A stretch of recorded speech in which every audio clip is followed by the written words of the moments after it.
Gabriel, c'est le héros, ou plutôt on pourrait dire anti-héros de mon roman. C'est un médecin légiste qui vit en permanence dans son studio entouré de la mort. Euh,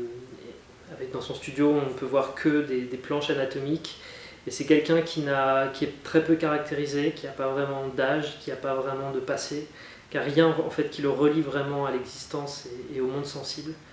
Et c'est quelqu'un qui vit voilà, en permanence entouré de la mort, et sa seule relation vraiment aux êtres humains et à la condition humaine se fait via les cadavres qu'il analyse et qu'il étudie sous tous les angles.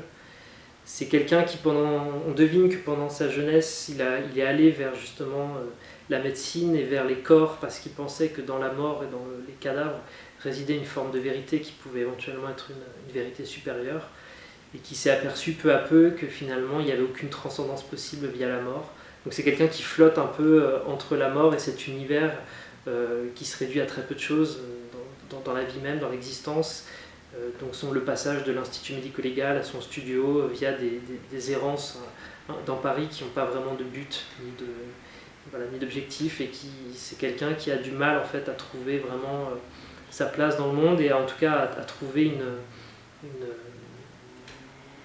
qui a du mal à éprouver les choses et à les étreindre.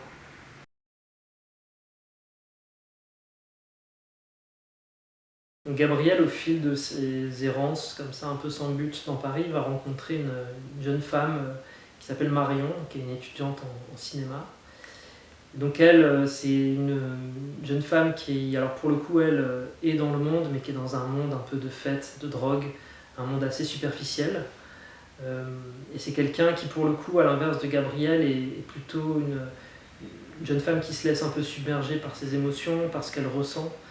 et qui du coup qui aimerait pouvoir un peu fuir ce monde dans lequel elle est un peu engluée sans trop savoir vraiment où aller.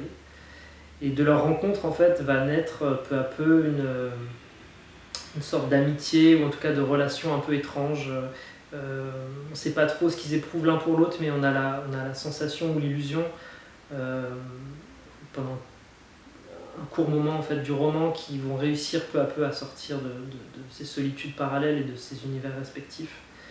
Et finalement, on s'aperçoit que leur errance peut difficilement en fait, les mener vers autre chose, et que chacun finalement reste un peu dans son univers.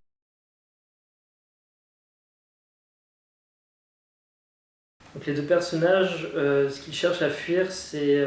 une forme de simulacre. D'un côté, on a Gabriel qui vit dans son studio totalement fermé,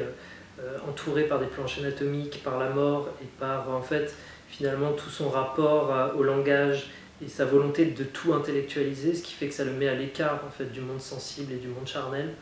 Et de l'autre côté, on a Marion qui elle vit dans un monde peuplé d'ombres, de fantômes et de corps qui sont totalement dépourvus de substance, des corps qui flottent un peu dans les apparences, dans les reflets, et qui sont incapables vraiment d'avoir une vraie existence, une vraie incarnation. Donc chez les deux, en fait, il y a cette idée aussi qui est explorée dans le roman, voilà, d'essayer de sortir un peu d'un univers qui est un peu fantomatique et dépourvu totalement en fait, de vitalité.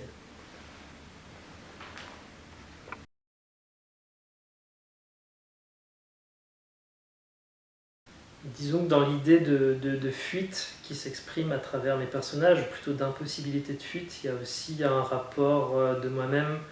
une réflexion vis-à-vis du langage. C'est-à-dire que l'idée finalement que le langage aussi nous enferme un petit peu dans des sensations ou dans des choses qui sont forcément bornées par les mots qu'on a à l'intérieur de soi et par les architectures que notre esprit a construites au fil du temps. Et l'idée de ce roman, c'était aussi de finalement essayer d'aller vers une forme de fuite, y compris dans la narration à travers mes personnages, qui aille vers une forme de poésie. C'est-à-dire que peu à peu, les codes même de la narration et l'architecture même de la narration, la façon dont les personnages évoluent, finalement tout ça tend à se dissoudre vers un langage qui est de plus en plus poétique, de plus en plus métaphorique, et qui cherche à aller vers une réduction des formes pour finalement aboutir au réel.